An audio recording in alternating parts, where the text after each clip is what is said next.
My name is Evan Brooks, and I used to think I knew my wife.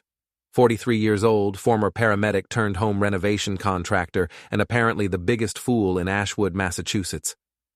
The realization hit me on a Tuesday night while reheating leftover pizza for the third time that week. "Working late again?" I called out, as Jenna slipped through the front door at 2 a.m, her heels clicking against our hardwood floors like a countdown timer. "Big client presentation tomorrow," she whispered, not meeting my eyes. Her lipstick was gone, and her hair looked like she'd been running her fingers through it. You know how demanding the marketing business can be. I knew a lot of things, like how she'd been working late every Tuesday and Thursday for the past 2 months, how her phone now lived face down on every surface, how she'd started buying new underwear and hiding the receipts. But what I really knew was biology. Specifically, that the positive pregnancy test I'd found in our bathroom trash that morning was impossible. I'd had a vasectomy 3 years ago after we decided 2 kids were enough for our budget. "Congratulations," I said the next morning, watching her pour coffee with shaking hands. "For what?" "The pregnancy, though I'm curious about the logistics, considering my situation." The coffee mug shattered against our kitchen tile. Jenna stared at me like I'd grown a second head, then at the mess spreading across the floor. "I don't know what you're talking about." "Sure you don't." I grabbed a towel, started cleaning up her mess. Story of my marriage, really. "By the way, you might want to wipe your old phone better next time you upgrade. Amazing what stays in the cloud these days." Before we deeper into this story, I have one small request. Please subscribe, drop a like, comment, and hit that hype button to boost this channel so more people can discover these incredible Reddit stories. Her face went white. That old iPhone she'd tossed in the junk drawer still synced to our shared Apple account. Every text, every photo, every late-night arrangement with Chris Langley, her high school sweetheart, who'd grown up to own half the car dealerships in town. "Evan, let me explain." "No need. I've read the whole story, very romantic stuff, especially the part about our little secret growing inside me. Creative writing was never your strong suit, but you really captured something there." She tried tears first. When that failed, she switched to anger, then bargaining, then back to tears. I watched the performance while finishing my coffee, thinking about how Chris's wife Lucy deserved to know where her husband spent his Tuesday and Thursday evenings. The Anchor Bar smelled like stale beer and broken dreams, which made it the perfect place to plan my next move. My best friend Tom wiped down glasses behind the bar, listening to my story with the patience of a man who'd heard plenty of them over the years. "So what's the plan?" Tom asked, sliding me another beer. "Lawyer up, divorce papers, take half and run?" "Half of what?" "She's been draining our accounts for months. Those work clothes and client dinners weren't exactly business expenses." I pulled out my phone, showed him the bank statements I'd downloaded. "But here's the thing. Remember that renovation business I've been building? The one she never cared about? It's all in my name. Every permit, every contract, every asset." Tom grinned. "You sneaky bastard." "Gets better. I've been documenting everything. Photos, receipts, text messages. Chris thinks he's untouchable because he's Mr. Pillar of the community, but even pillars can crumble." The first step was simple. I emptied our joint checking account and invested every penny into my business, legally and properly documented. The second step required more finesse. I drove to Chris's main dealership on Thursday afternoon, knowing he'd be at our house with Jenna. His secretary, a sweet grandmother named Mrs. Patterson, recognized me immediately. "Evan, how nice to see you. Are you and Jenna looking for something new?" "Actually, I wanted to surprise her. Could you give me Chris's personal email? I have some photos from our vacation that I think Lucy would love to see." Mrs. Patterson beamed and wrote down the address. Sometimes the best plans are the simplest ones. That evening, I crafted a careful email to Lucy Langley. Nothing accusatory, just a concerned neighbor sharing some interesting screenshots. "Thought you should see these messages I found on an old phone. Probably just a misunderstanding, but figured you'd want to know." I attached 6 of the most damning text exchanges and hit send. The annual Ashwood Community Charity Auction was the social event of the year, held every October in the community center. Everyone who mattered would be there, including Jenna, Chris, and most importantly, their reputations. I volunteered to help with the audio-visual setup, claiming my renovation business needed the networking opportunity. The event organizers were thrilled to have professional help with their ancient projection system. "Are you sure you want to come tonight?" Jenna asked, adjusting her new dress in our bedroom mirror. "You've seemed so distant lately." "Wouldn't miss it. Community spirit and all that." She looked beautiful, I had to admit. The kind of beautiful that had made me fall in love 15 years ago, before I learned that beauty could hide such ugliness underneath. The auction began at 7. I waited until 8:30, when the crowd was loose with wine and the bidding was in full swing. Chris was playing auctioneer for a weekend getaway package, his voice booming through the microphone. "Do I hear 500? This is a beautiful resort, folks. Perfect for a romantic getaway." That's when I triggered my slideshow. The first image appeared on the massive screen behind Chris, a text message from Jenna to him. "Can't wait to feel you inside me again." The timestamp showed last Tuesday, 7:43 p.m. The crowd's murmur started low, confused. Chris kept talking, not realizing what was happening behind him. The second slide, Chris's response. "You drive me crazy, baby. Leave the husband at home next time." Now people were pointing. Chris finally turned around and saw his private words displayed in 3-foot letters. His face went from tan to ash gray in seconds. "Technical difficulties, folks," he stammered. But I had control of the system.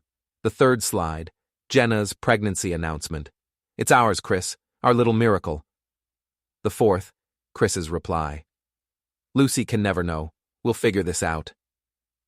By now, the community center was in chaos. Jenna was pushing through the crowd, trying to reach the projection booth, but Tom had positioned himself at the door. Lucy Langley stood frozen near the silent auction table, staring at her husband's betrayal spelled out in digital clarity. "Oops," I said into the microphone I'd connected to the sound system. "Seems like we're having some technical difficulties. Guess technology can be as unreliable as some marriages." I packed up my equipment while Jenna screamed my name, and Chris tried to explain to his wife that it was all a misunderstanding. The crowd parted around them like they had a contagious disease. Outside in the parking lot, Mrs. Dorsey, our elderly neighbor, grabbed my arm. "Well done, dear," she whispered. "About time someone exposed those two. The whole neighborhood's been talking." The next morning brought consequences. Jenna's boss called her at 6 a.m. Apparently, Lucy's cousin sat on the marketing firm's board of directors, and the company didn't appreciate employees who created public scandals. "They suspended me," Jenna sobbed into her coffee, "pending investigation into my conduct." "That's unfortunate," I said, buttering my toast. "Maybe Chris can help with the bills. Oh, wait, I heard Lucy cleaned out their accounts yesterday. Funny how these things work out." Chris tried calling me that afternoon. When I didn't answer, he showed up at my house. Through the window, I watched him pacing on the porch, his usual composure cracking like old paint in the sun. He looked smaller somehow, or maybe it was just that the swagger was gone. "We need to talk," he shouted, pounding on the door. "Man to man." I opened it slowly, leaning against the frame, keeping the screen door between us. "Sure," I said. "Talk." "This has gone too far," he snapped. "You humiliated us in front of the entire town." "I didn't humiliate you," I said evenly. "I just showed them who you really are. There's a difference." For a second, his face twisted with something raw, anger, guilt, maybe both. His hands curled into fists, knuckles whitening. I thought he might actually swing, but he caught himself and took a shaky step back, trying to gather up the pieces of his pride. "Look, Evan," he said finally, his tone shifting from rage to calculation. "I know you're hurt, but think about this rationally. We can work something out. Financially, I mean. Make this worth your while." I almost couldn't believe what I was hearing. "You want to buy me off?" "I want to solve this problem before it gets worse," he said. And for the first time, I noticed the tremor in his voice. Not fear, exactly. Desperation. I laughed. A real guttural laugh that came from somewhere deep and dark. "Chris, you still don't get it. This isn't a problem to be solved. This is justice being served. And we're just getting started." He stood there for a beat, eyes flickering with something close to panic, then turned and stalked down the porch steps. Gravel crunched under his boots as he disappeared into the late afternoon haze. That night, someone vandalized his prized 1967 Mustang, the same car he'd spent every weekend polishing like it was a trophy from a life well lived. The police report later described the scene: windows soaped with "Baby Daddy" in big, uneven letters, all 4 tires slashed, and a handful of adult diapers superglued to the windshield. No witnesses, no evidence, just silence, and the kind of revenge that smelled like karma finally catching up. I wouldn't know anything about that, of course. I was home all evening, working on renovation quotes. 3 weeks later, Chris's dealership empire was crumbling. Word travels fast in small towns, and nobody wanted to buy cars from an adulterer. His investors were nervous, his employees were jumping ship, and his wife had filed for divorce. Jenna wasn't faring much better. Her job was gone, her friends had abandoned her, and she'd discovered that our house was now solely in my name, thanks to paperwork I'd filed months earlier when she was too distracted to pay attention. "Please," she begged me one evening, "I made a mistake. We can fix this." "We?" I looked up from my laptop, where I was reviewing contracts for 3 new renovation projects. Business was booming, actually. Apparently being the wronged husband had made me something of a local hero. "There is no we. There's you, there's your mess, and there's the door." "What about our daughter? What about Liv?" "Liv's 18 and smart enough to see through your lies. She's staying with my sister until she leaves for college. Amazing how quickly she chose sides once she learned the truth." The final showdown came on a Friday night at the Anchor. Tom had called to tell me that Chris and Jenna were there together, drunk and planning something stupid. I arrived to find them huddled in a corner booth, surrounded by hostile stares from other patrons. "Evan." Chris stood up as I approached, swaying slightly. "Just the man we wanted to see." "Sit down, Chris. You're embarrassing yourself." "Embarrassing myself? You destroyed my life, my business, my marriage, everything." "I didn't do anything except tell the truth. You destroyed your own life the moment you decided to betray your wife with mine." Jenna looked up at me with red-rimmed eyes. "I loved you once." "Maybe. But you loved the excitement more. You loved feeling special, being desired by the big-shot car dealer. You loved everything except being married to a working man who actually cared about you." Chris stepped closer, his breath reeking of whiskey. "You think you've won? You think this is over?" "I know it's over. Your wife took half of everything you owned. Your business is failing. Your reputation is ruined. And my wife?" I looked at Jenna. "She's not my wife anymore. The papers were filed yesterday." The bar had gone quiet, everyone watching our little drama unfold. Chris raised his fist, finally ready to fight, but Tom appeared beside him with a baseball bat. "Problem here, Evan?" Chris lowered his hand, his knuckles still white, and looked around at the hostile faces surrounding him. The air in the bar was thick, part smoke, part judgment. In that moment, he finally understood what everyone else had known for a while. He wasn't the town hero anymore. He was the villain, and every pair of eyes staring back at him made sure he felt it. "Come on, Jenna," he muttered, voice rough and tired. "Let's get out of here." She hesitated, her lips trembling as if searching for words that could somehow fix it all. Then she stood up slowly, her chair scraping against the wooden floor, and looked at me one last time. "I'm sorry," she whispered. "No, you're not," I said quietly. You're just sorry you got caught." They walked out together, two broken people clinging to each other because nobody else would have them. Through the bar's dusty window, I watched as they climbed into Chris's battered pickup truck, the same one he'd driven since high school. The Mustang was gone, repossessed the week before, another symbol of the perfect life that had started to crumble. Tom poured me a beer without saying a word.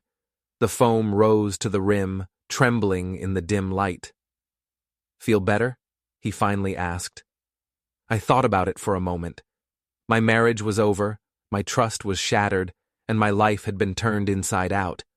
But somewhere in the ruins, I found a strange, unfamiliar calm. I was free. Free from the lies, from the endless pretending, from waking up every day and acting like everything was fine when it wasn't. "Yeah," I said, taking a long drink. The beer was cold, bitter, and perfect. "I think I do." Outside, Chris's truck disappeared down the dirt road, its red taillights fading into the night, carrying away the two people who'd tried to make a fool of me. They'd learned too late that even underdogs bite when you back them into a corner. I sat there for a while, listening to the hum of the old jukebox and the low murmur of conversation slowly returning to the room.